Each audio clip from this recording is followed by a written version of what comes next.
Le combat de Marine Martin a fini par payer. Il y a 10 ans, cette habitante des Pyrénées-Orientales lance l'alerte contre la dépakine, un médicament responsable de malformations chez les nouveau-nés.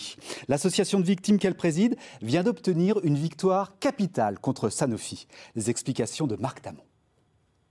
C'est une grande victoire pour la lanceuse d'alerte catalane Marine Martin. Elle est la première en France à avoir dénoncé les effets de la dépakine et avoir lancé une action collective devant la justice avec son association basée à Poyestre, la PESAC.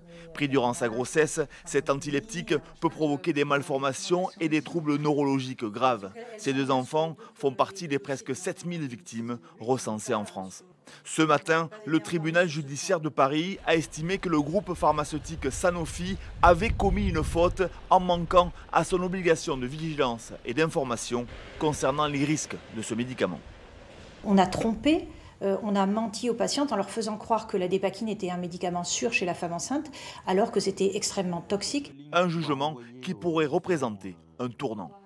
Le laboratoire Sanofi s'est lancé dans une guérilla judiciaire extrême contre les victimes.